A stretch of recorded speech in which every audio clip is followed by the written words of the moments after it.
Iglesia Filadelfia JB. Perfecciona tu vida con la palabra de Dios.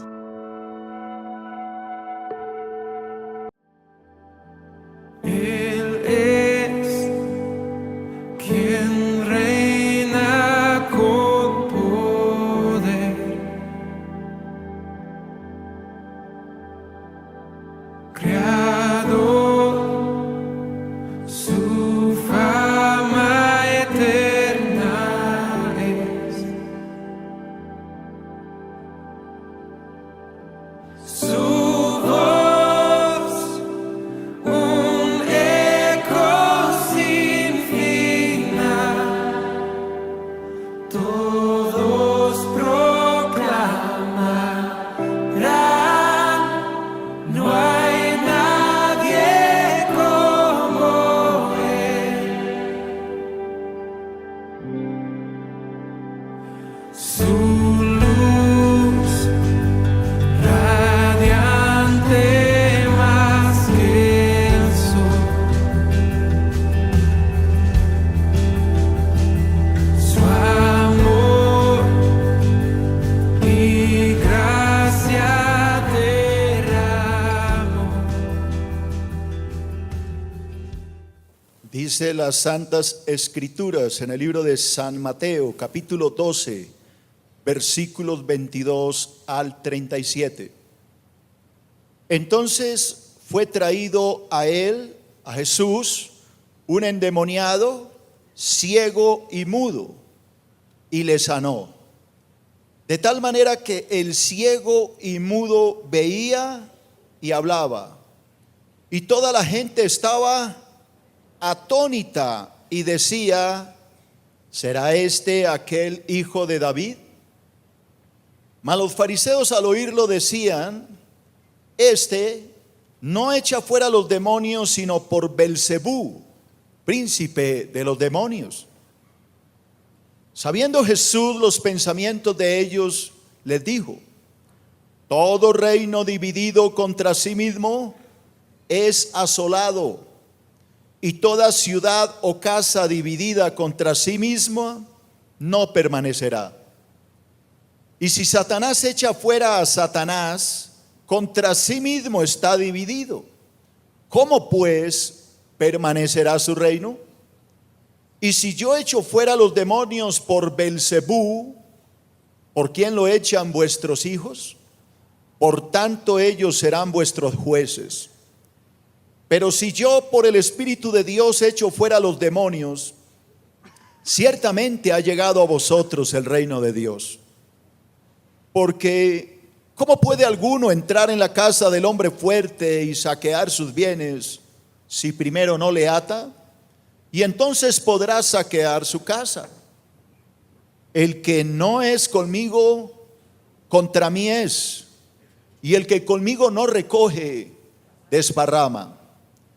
Por tanto os digo, todo pecado y blasfemia será perdonada a los hombres, mas la blasfemia contra el Espíritu Santo no les será perdonada. A cualquiera que dijere alguna palabra contra el Hijo del Hombre le será perdonado, pero el que hable contra el Espíritu Santo no le será perdonado ni en este siglo ni en el venidero. O haced del árbol bueno y su fruto bueno, o haced del árbol malo y su fruto malo, porque por el fruto se conoce al árbol. Generación de víboras, ¿cómo podéis hablar lo bueno siendo malos? Porque de la abundancia del corazón habla la boca.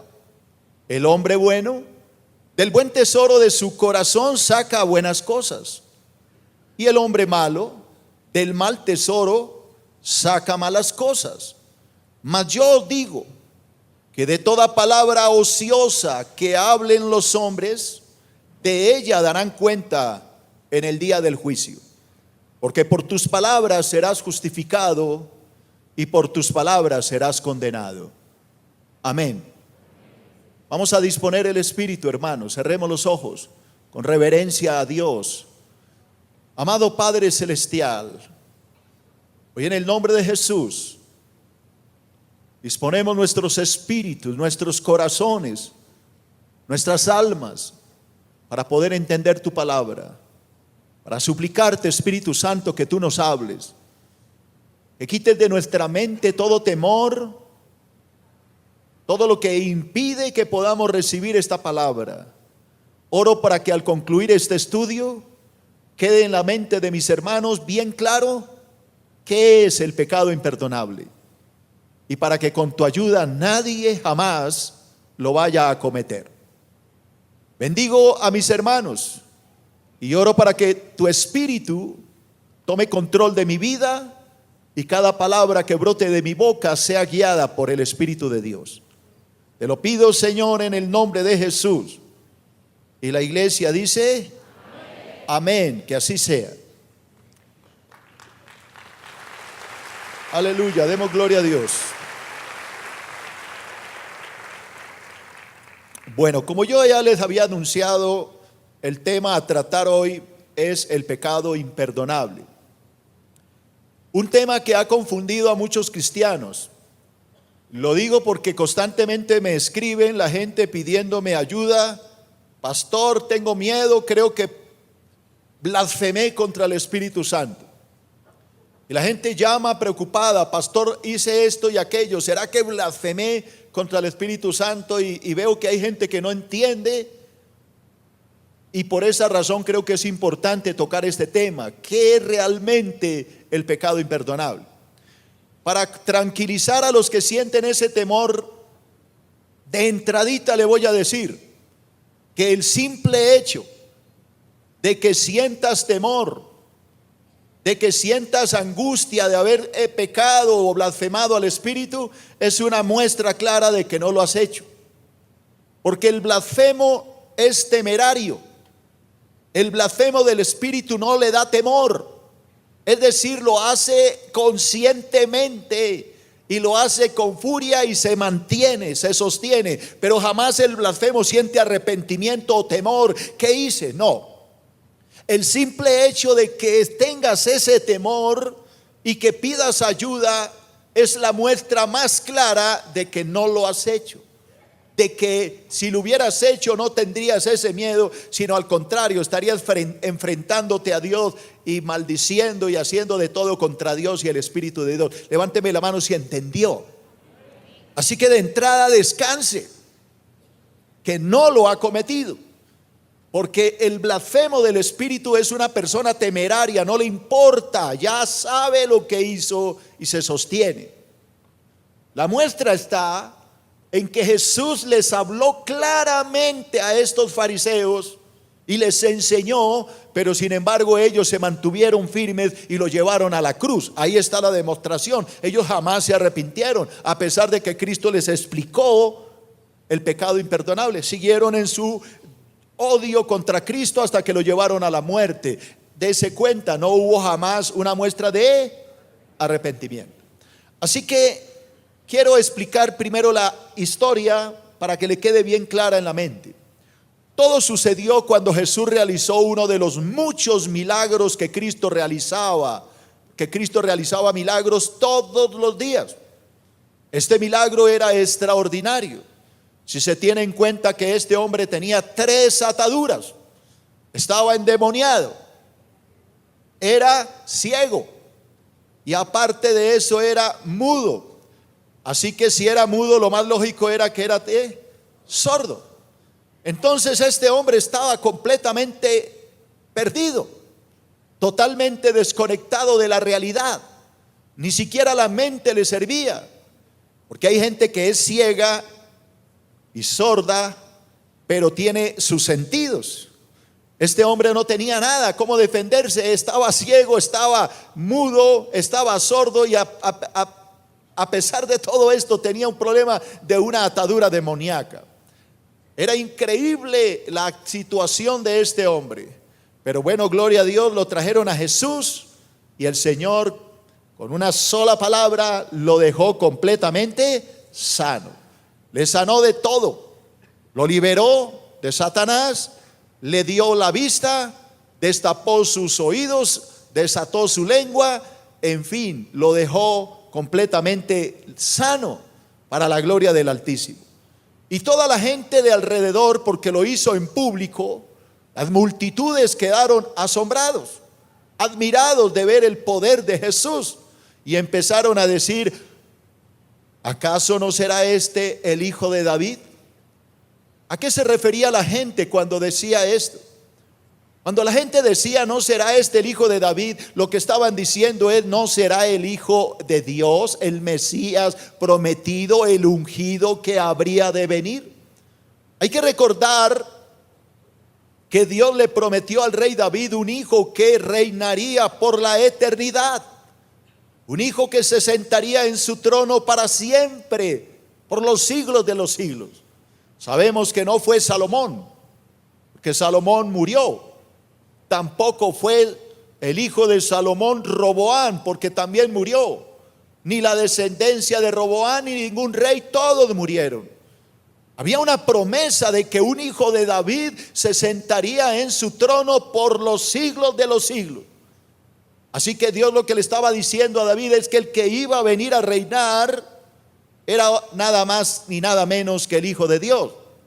Así que cuando la gente ve el milagro y dice no será este el hijo de David, lo que estaban diciendo es no será el Mesías prometido a Israel, el ungido de Jehová que habría de venir, el ungido que Dios le prometió a Abraham cuando le dijo en ti y en tu simiente serán benditas todas las naciones de la tierra. ¿No será esta la promesa que Dios le hizo a Adán y a Eva allá en Génesis 3:15, cuando le dijo que la simiente de la mujer destruiría a la simiente de Satanás? ¿No será este la promesa que Dios hizo de un profeta igual a Moisés?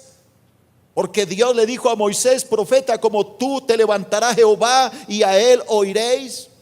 Así que cuando la gente decía no será este el hijo de David, estaban diciendo no será este el hijo de Dios, no será este el Altísimo, no será este el cumplimiento de Malaquías 3,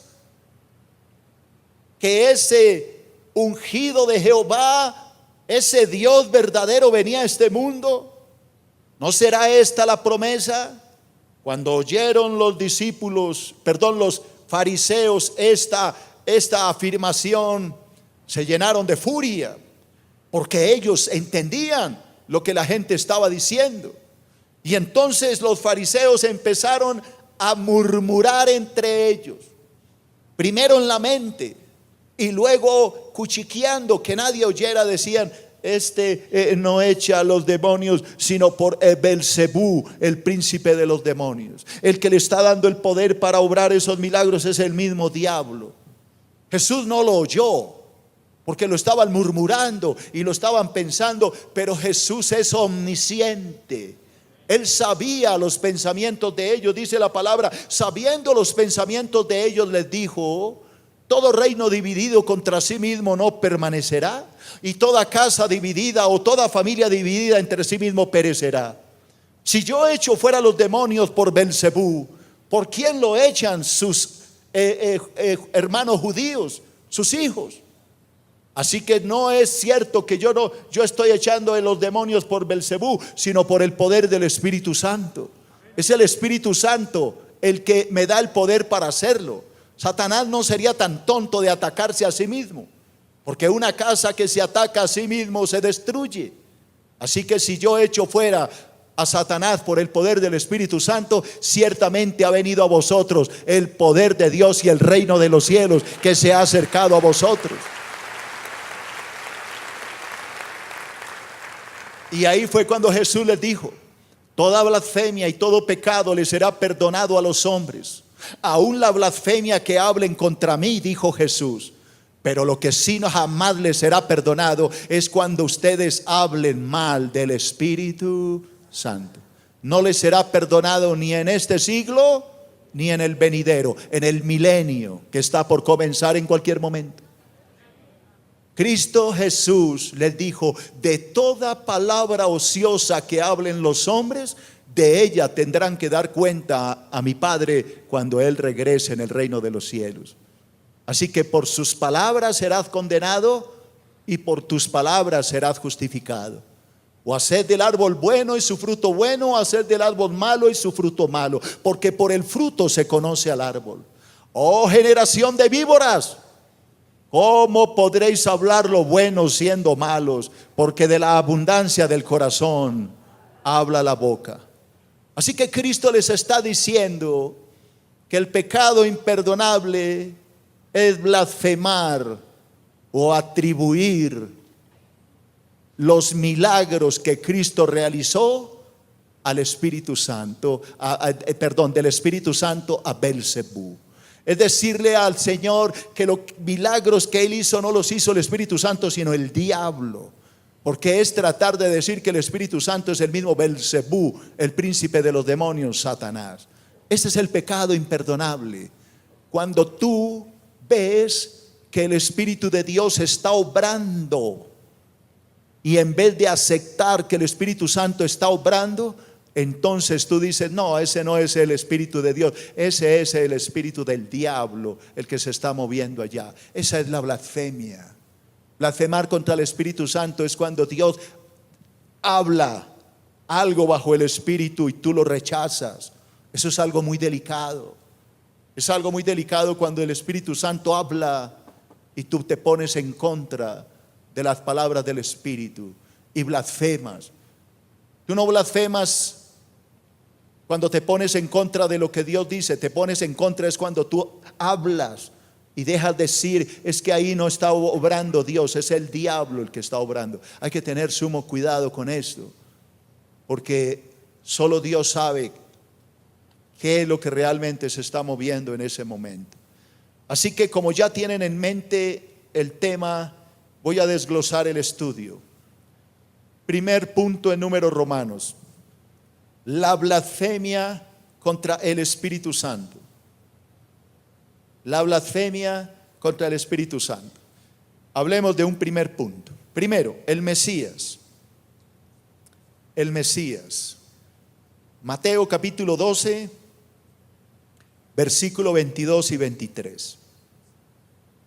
Entonces fue traído a él, a Jesús, un endemoniado, ciego y mudo, y le sanó. De tal manera que el ciego y mudo veía y hablaba. Y toda la gente estaba atónita y decía, ¿será este aquel hijo de David? Voy a leer hasta ahí. La gente estaba preguntando, ¿será este el Mesías? Durante muchos años el pueblo de Israel esperó su Mesías. Desde el mismo Adán y Eva en Génesis 3:15, lo que llamamos el protoevangelio, Israel esperaba un Mesías, esperaba a ese Salvador. Más adelante Dios llama a Abraham de Ur de Caldea, nace Israel, se crea la nación de Israel y ellos esperaban esa promesa. Ellos esperaban ese Mesías, ese libertador como lo fue Moisés. Llegó el libertador, llegó el Salvador y ellos lo rechazaron y ellos lo negaron, y los fariseos, que eran los religiosos de la época, lo condenaron a la muerte. Y para colmo de males dijeron, los milagros que está haciendo este Jesús los hace es por el poder del diablo. Esa es la blasfemia. Esa es la blasfemia del Espíritu Santo. Así que lo primero que sucedió para que viniera la blasfemia es rechazar la verdad. Mire, hermano, lo que sucede. El pueblo, la gente común, los que nunca habían ido a un seminario teológico judío, pudieron ver en Cristo al Mesías, mientras que los grandes pensadores, los grandes teólogos de la época lo rechazaron. La gente veía los milagros, decía, ¿no será este el hijo de David? Tiene que ser, porque es que ¿cómo es posible que haga estos milagros?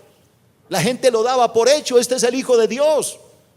¿Recuerdan cuando Jesús entró en Jerusalén al final de su ministerio, en el pollino, en el burrito, y la gente que clamaba, Hosana al Hijo de David, bendito el que viene en el nombre del Señor, Hosana en las alturas, el Hijo de David ha venido, el Mesías ha venido?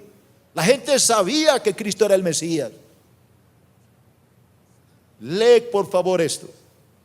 Cuando los judíos vieron al endemoniado, ciego y mudo, completamente sano, identificaron a Jesús como el hijo de David, como el Mesías prometido a Israel. La gente no dudaba. ¿Quiénes fueron los que realmente llevaron a la cruz a Jesús? Fueron los religiosos de la época. Fueron los líderes religiosos de Israel, los judíos, los fariseos, los escribas, los doctores de la ley. Estos grandes conocedores de la palabra de la época fueron los que llevaron a Cristo allá a la cruz. Si ustedes recuerdan y hacen memoria, cuando Jesús fue primero sentenciado ante Pilato, luego ante Caifás, el mismo Pilato, que era un gentil, lo quería dejar libre, porque Pilato dijo: yo no hallo pecado en este hombre.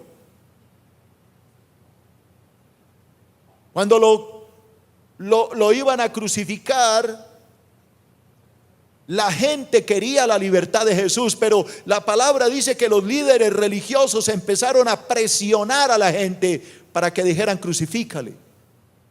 Eran los líderes, los fariseos, los que llevaron a la muerte a Jesús, y la gente se dejó arrastrar por estas ideas.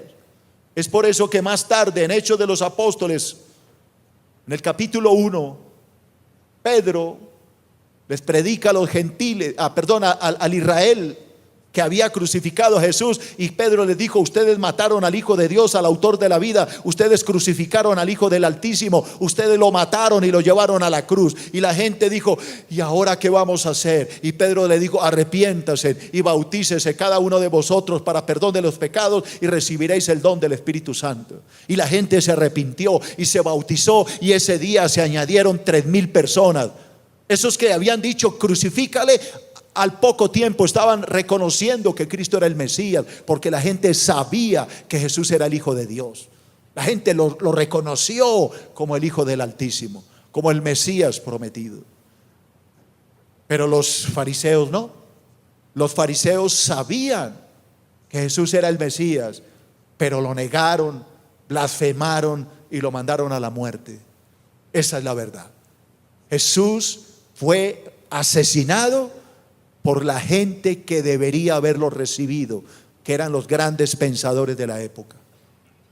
Yo tengo mucho temor de lo que está pasando, porque esto que le estoy diciendo está pasando hoy en el mundo entero, más que todo en los países latinoamericanos. Los pastores saben, porque no son tontos, saben Biblia como yo. Los pastores saben que están engañando a la gente, saben que le están mintiendo a la gente, vendiéndole un evangelio mentiroso, un evangelio de interés, un evangelio de pactos y de sellamiento de palabras. Ellos saben que eso es mentira. Ellos saben, porque la palabra lo dice: el amor al dinero es el principio de todos los males, el cual deseando algunos se extraviaron y fueron puestos de muchos dolores. Ellos saben que eso es pecado. Ellos saben que se volvieron asalariados porque se olvidaron de la verdadera palabra y están engañando a la gente con falsas doctrinas. Lo saben, pero el amor al dinero puede más que esto, y lo venden y no les importa. Por eso algún día ellos tendrán que pagar por haber engañado a la gente. Hermano querido, tienes que tener cuidado, porque esto que se vivió hace 2000 años, hoy se está viviendo. Hoy se está vendiendo la fe por dinero. Hoy se está vendiendo la fe por un plato de lentejas, como lo hizo Esaú cuando le vendió la primogenitura a su hermano Jacob por un plato de lentejas. Así que, hermano querido, abre los ojos. Es tiempo de que abras los ojos y despiertes, porque se está engañando mucho a la gente. Segundo punto, la envidia. ¿Qué fue lo que llevó a estos fariseos a condenar a Cristo y a blasfemar contra el Espíritu Santo? Repita la palabra. ¿Qué fue? La envidia. Mateo capítulo 12, versículo 24. Mas los fariseos, al oírlo, repita esa palabra, ¿al qué? Al oírlo. ¿Al oír qué? Pues que la gente estaba diciendo, ese es el Hijo de Dios, ese es el Mesías, ese es el Hijo de David. Cuando ellos oyeron esto, se llenaron de ¿qué? Envidia. Y decían, este no echa fuera a los demonios, sino por Belcebú, el príncipe de los demonios. ¿Qué los llevó a blasfemar contra el Espíritu? La envidia. Porque ellos no podían hacer esos milagros, porque ellos no podían sanar a los endemoniados como lo hacía Jesús, porque ellos no le podían abrir los ojos a los ciegos como lo hacía Jesús. Por eso empezaron a decir, es que este se mueve pero por el poder de Satanás. Blasfemia, blasfemia que condena a la eternidad en el infierno. Lee conmigo. La envidia que sentían los fariseos al oír a la gente hablar de Jesús, lo llevó a blasfemar contra el Espíritu Santo. Fue la envidia, hermano, la que lo llevó a la blasfemia. La envidia de no tener lo que Cristo tenía, los llenó de mucha furia. Los fariseos acusaron a Jesús de realizar sus milagros por el poder de Belcebú, de Satanás, el príncipe de los demonios.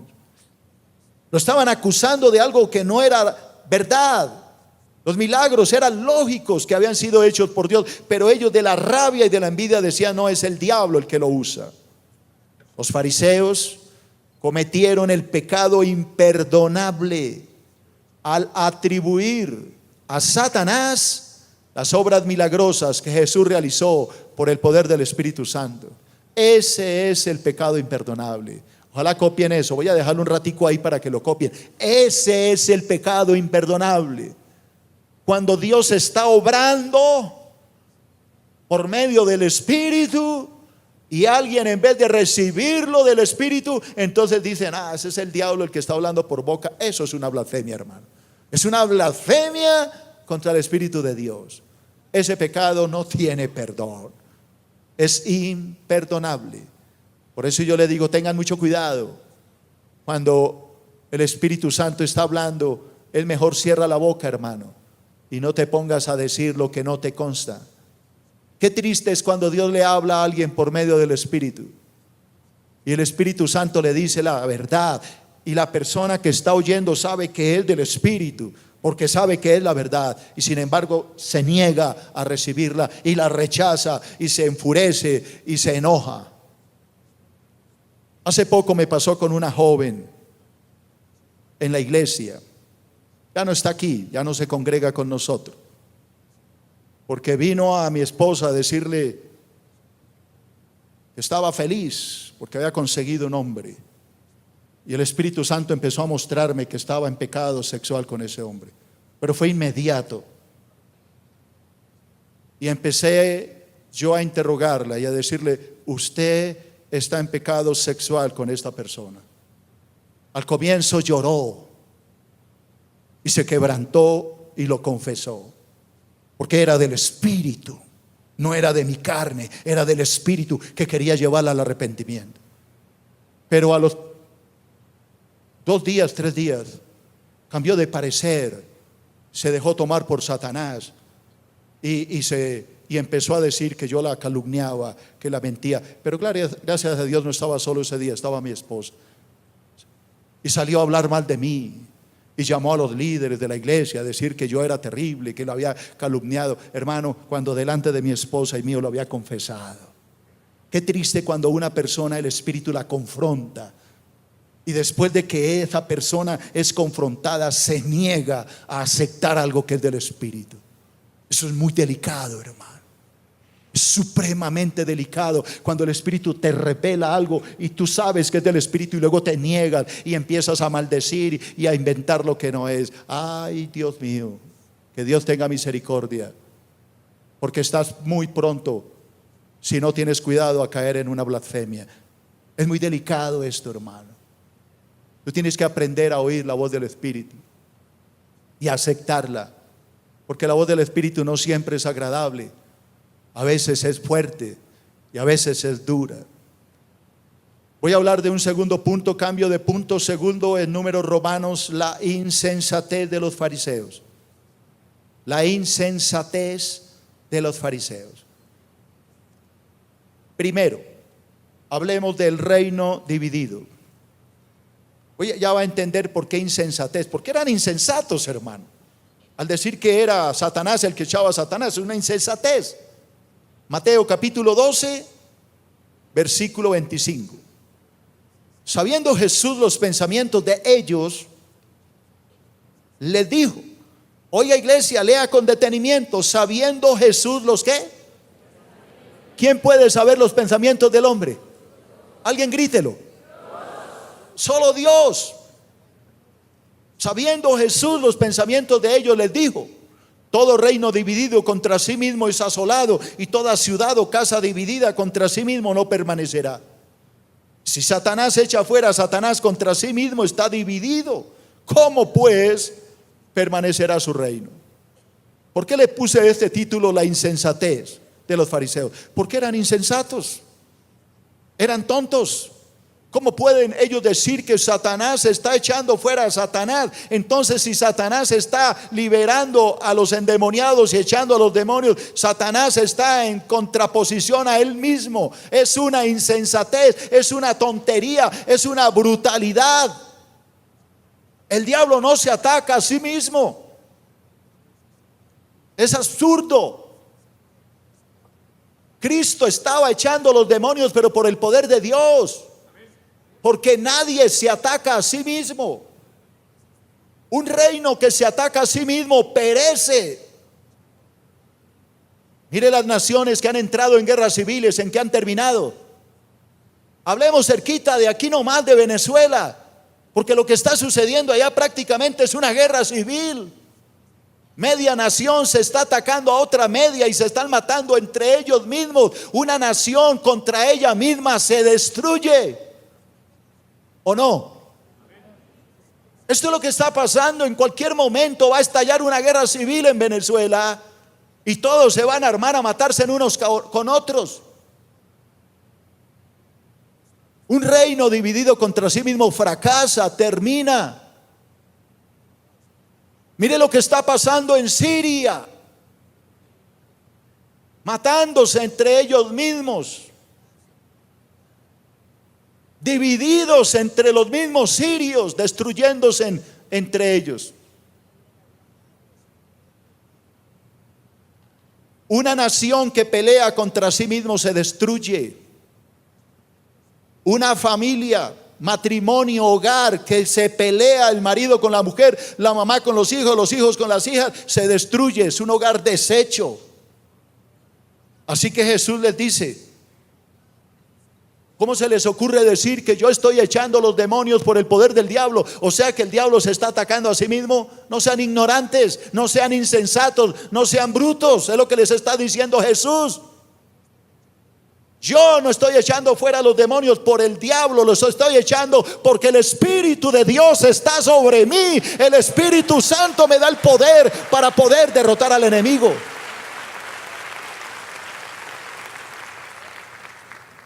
¿Quién vino el miércoles que estoy enseñando precisamente esa profecía de Isaías 61? El Espíritu de Dios está sobre mí, porque me ha ungido el Señor, me ha enviado a sanar a los quebrantados de corazón, a libertar a los cautivos, a abrirle los ojos a los ciegos y a poner en libertad a los oprimidos. No se lo pierda este miércoles, continúo con ese tema. Lee por favor esto. El Señor Jesús les mostró a los fariseos su divinidad por medio de su omnisciencia, porque Él sabía lo que estaban pensando. Ni siquiera con eso la entendieron, porque ellos allá estaban hablando, era entre ellos, que Jesús no oyera. Jesús estaba lejos. Es que se está echando fuera los demonios, pero por el demonio, se está endemoniado. Jesús no es que los oyó, Jesús sabía sus ¿qué? Pensamientos, sus blasfemos pensamientos. Y les dijo: todo reino dividido contra sí mismo no puede permanecer. Yo sé lo que ustedes están ¿qué? Hermano, ¿cómo es posible que después de que Él les desenmascara y les muestra lo que están pensando, ellos siguen rechazándolo?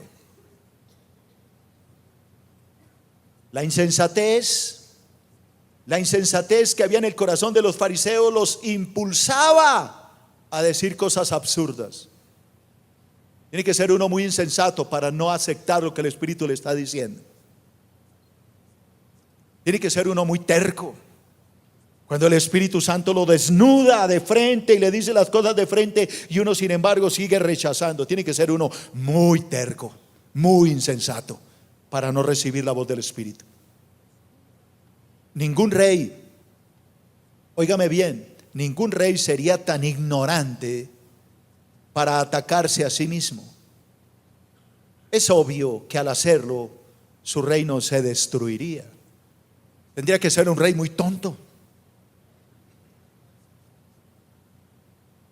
Ningún rey se va a atacar a sí mismo para ganar la batalla, hermano. Sería un tonto. Si tú lees la Biblia, te voy a poner un ejemplo. Gedeón, en el libro de los Jueces, se iba a enfrentar a 185,000 moabitas. Y Dios le dijo: reúne un ejército de 300. Llegaron 10,000, devolvió a todos, dejó 300. Y luego Dios le dijo: solo alista unos cántaros, unas trompetas, sal a la guerra, no hagan nada, solamente toque la trompeta y rompe las vasijas. Ya, con eso es suficiente. Cuando hicieron esto, rompieron las vasijas, las teas y tocaron la trompeta. Ese mismo ejército se mataron unos con otros. Y todos, unos contra otros, se mataron. Y Gedeón allá mirándolos cómo se mataban. Un reino dividido contra sí mismo no permanece, hermano. En la Biblia encontramos muchos casos. Cuando el Senaquerib, rey de Asiria, vino a atacar a Israel y amenazar a Ezequías, al rey, sucedió exactamente lo mismo. Dios permitió que ellos se mataran unos con otros, se atacaran y fueran destruidos. Eso es demostración de que un reino dividido contra sí mismo no permanecerá jamás. Entonces Jesús les dice: ustedes son unos tontos, unos insensatos.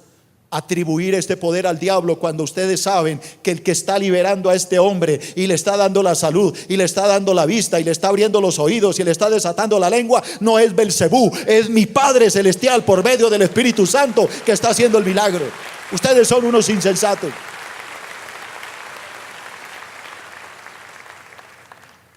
Sigo en el segundo punto de Números Romanos, la insensatez de los fariseos. Segundo, el juicio. Porque hay un juicio para el blasfemo. Mateo capítulo 12, versículo 27. Mateo 12, 27. Jesús dijo: si yo echo fuera los demonios por Belcebú, ¿por quién lo echan vuestros hijos? Por tanto ellos serán vuestros jueces. Voy a explicar este versículo. En tiempos de Jesús habían muchos exorcistas, judíos, hijos de Israel, hebreos. Estos exorcistas liberaban a la gente en tiempos de Jesús. Era normal y eran conocidos en Israel. Eran famosos por ser hombres de Dios. Eran llamados hombres de Dios porque liberaban a la gente de los demonios. Entonces Jesús les pregunta: si yo, que soy hebreo, que soy judío y que soy hijo de Israel, estoy echando los demonios por Belcebú, entonces los demás fariseos, los demás judíos exorcistas también están haciendo lo mismo. Así que ellos, estos judíos exorcistas que saben que no es el diablo el que los usa sino Dios, ellos se van a convertir en sus jueces. Ellos los van a enjuiciar a ustedes cuando llegue el momento del juicio final. Es lo que Cristo les está diciendo. Lee por favor conmigo. En tiempos de Jesús habían exorcistas en Israel, de manera que si Jesús echaba a los demonios por el poder del diablo, los exorcistas judíos también, obvio. Si Cristo liberaba por el poder del diablo, pues los otros también. Entonces los están ofendiendo a ellos también. Por eso el mismo Señor dice: esos se van a convertir en sus jueces cuando llegue el momento, en el juicio final. Ellos van a testificar que ustedes son unos insensatos, necios, que prefirieron blasfemar contra Dios antes que arrepentirse. Por esta razón, hermanos, Los mismos exorcistas judíos se convertirán en los jueces de los blasfemos fariseos. Hay un juicio para el blasfemo terrible, muy fuerte. Tercer punto, el poder. El poder. Mateo capítulo 12, versículo 28. Jesús dice: pero si yo, por el Espíritu de Dios, echo fuera a los demonios, ciertamente ha llegado a vosotros el reino de Dios. Jesús les está diciendo dónde estaba el poder. El poder que había en Cristo no era del diablo. El poder que había en Cristo era el poder del Espíritu de Dios que estaba sobre él y que lo había ungido para liberar a todos los endemoniados y para sanar a todos los enfermos. Ese era el verdadero poder.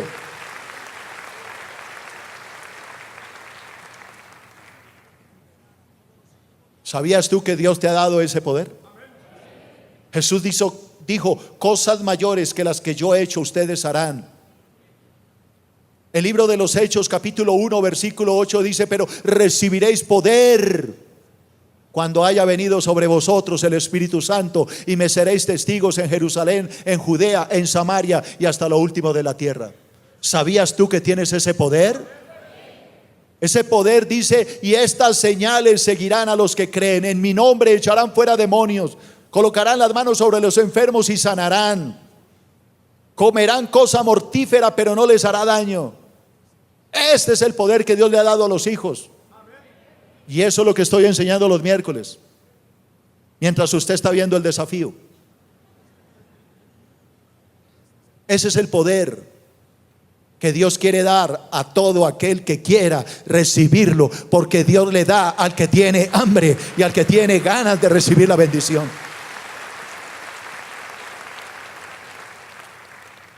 Lo espero este miércoles. Seguiré hablando de este tema. El Espíritu Santo, hermano, lea, era el verdadero poder que permitía al Señor Jesucristo realizar milagros extraordinarios. Era el Espíritu Santo. Es el Espíritu Santo el que te da el poder para predicar. Es el Espíritu Santo el que te da la unción para sanar a los enfermos, para orar por ellos. Y ese poder es de la iglesia. Es uno de los dones, los 9 dones del Espíritu Santo. Es dado a la iglesia. No es solo para un pastor, es para la iglesia. El problema es que la iglesia no lo cree, no lo recibe porque no lo usa, y lo que se usa se deteriora.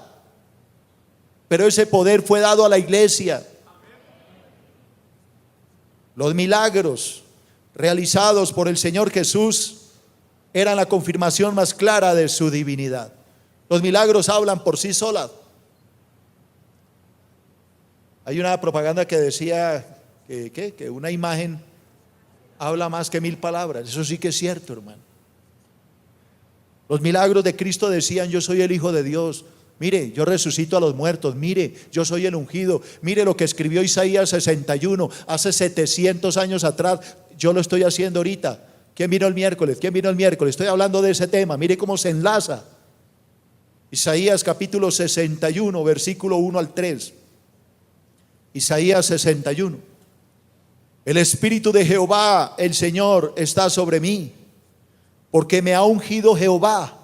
Me ha enviado a predicar buenas nuevas a los abatidos, a vendar a los quebrantados de corazón, a publicar libertad a los cautivos y a los presos apertura de la cárcel, a proclamar el año de la buena voluntad de Jehová y el día de la venganza del Dios nuestro, a consolar a todos los enlutados, a ordenar que a los afligidos de Sión se les dé gloria en lugar de ceniza, óleo de gozo en lugar de luto, manto de alegría en lugar de espíritu angustiado, y serán llamados árboles de justicia, plantíos de Jehová para gloria suya. Esto era lo que Cristo estaba diciendo y estaba haciendo. Estaba liberando a los endemoniados, liberando a los quebrantados, sanando a los enfermos. Esto es lo que Cristo estaba haciendo. Los milagros hablaban y decían: Jesús es el mismo que habló el profeta Isaías 700 años antes. Este es el Hijo de Dios. Más claro no podía estar.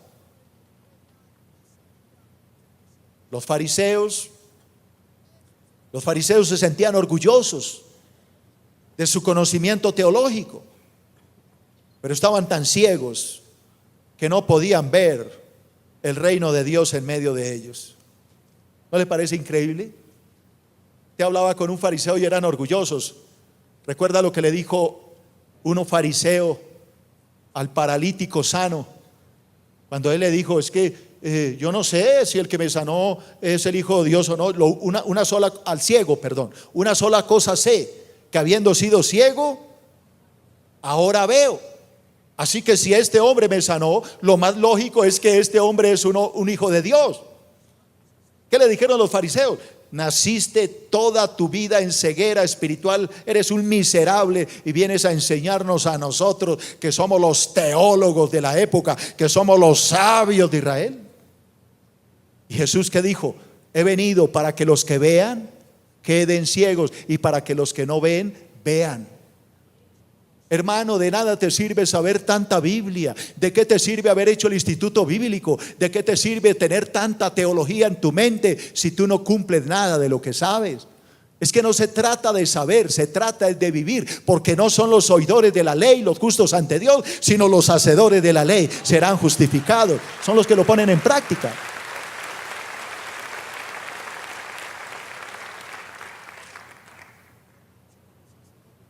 El tiempo ha ido. ¿Por qué hago sermones tan largos, hermano? Voy a tocar un punto más y continúo la otra semana, porque tengo que atender otra cantidad de gente que viene. Voy a hablar del hombre fuerte como cuarto punto. Cuarto, el hombre fuerte. Mateo 12:29. Porque dice Jesús: ¿cómo puede alguno entrar en la casa del hombre fuerte y saquear sus bienes si primero no le ata, y entonces podrá saquear su casa? ¿Qué está diciendo Jesús? ¿Quién es el hombre fuerte? Lo que Jesús está diciendo es que Él estaba liberando a la gente, pero por el poder de Dios. Y que ese poder, óigame bien lo que le voy a decir, lo voy a profundizar más la otra semana. Ese poder de Dios que había en Él le daba el poder de atar al hombre fuerte. Es decir, que el poder que tenía Cristo era más fuerte que el hombre fuerte, que es Satanás, porque mayor es el que está en nosotros que el que está en el mundo.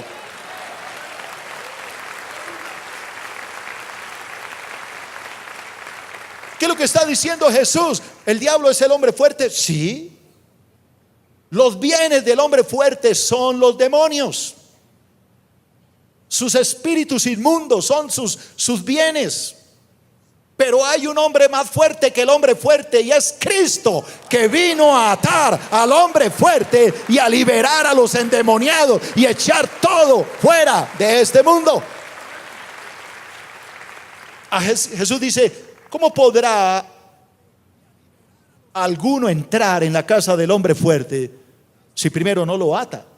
Tiene que tener el poder primero para atarlo, para luego sacar de su casa sus bienes, sus demonios, y echarlos fuera. Así que Cristo le está diciendo el hombre fuerte es Satanás. Sus bienes son sus demonios. Su casa es el cosmos donde los demonios habitan. El que lo ata soy yo, que tengo un poder superior, y el que echa fuera a los demonios soy yo, de la casa del Padre, que tiene que ser liberada, porque Dios está liberando a todas las almas por el poder del Espíritu Santo, como lo va a hacer hoy en este lugar, como lo va a hacer hoy en esta casa. Alguien que diga aleluya. Dale un aplauso grande al Señor. Recuerda que puedes seguirnos en las redes sociales a través de Facebook, Twitter y en nuestro canal de YouTube. Búscanos como Iglesia Filadelfia JB.